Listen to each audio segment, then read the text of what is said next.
ब्रह्मा गुरु विष्णु गुरुदेवो महेश्वरम, गुरु साक्षात परम ब्रह्म तस्मै श्री गुरुवे नमः।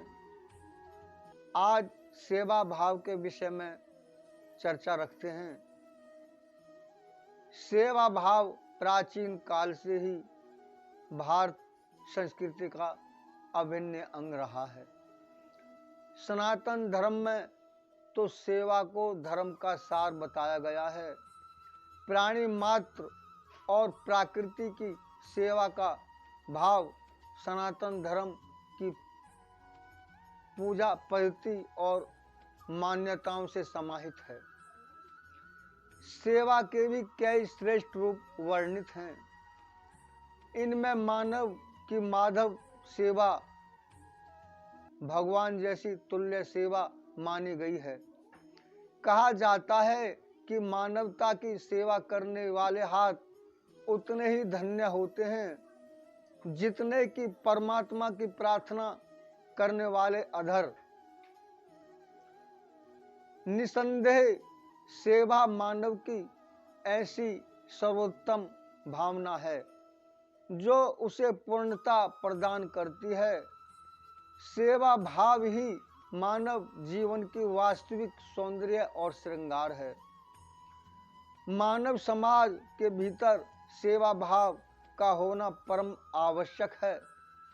सेवा भाव से जहां समाज में व्यापक विषमता और कुरीपता समाप्त होती है, वहीं परस्पर प्रेम और सौहार्द बढ़ाने से समाज का समग्र उत्थान होता है। सेवा भाव किसी भी व्यक्ति के लिए आत्म संतुष्टि का कारण ही नहीं बनता, वरना वह दूसरों के लिए एक आदर्श रूप में भी स्थापित होता है। जो सच्चे मन से सेवा करता है वह दूसरों के सच्चे स्नेह के आशीर्वाद का पात्र भी बनता है। सेवा का महान सौंदर्य से अधिक है। सौंदर्य सिर्फ भौतिक रूप से ही मुग्ध कर सकता है, परंतु आत्मा को वास्तविक आनंद की प्राप्ति तो सेवा से ही संभव हो सकती है। इसी संदर्भ में गोस्वामी जी तुलसीदास जी ने बहुत ही सुंदर पंक्ति लिखी है।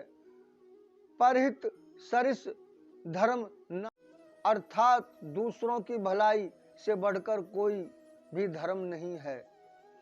धार्मिक ग्रंथों में भी सच्ची सेवा उसे माना गया है जिसके पीछे परहित की भावना है।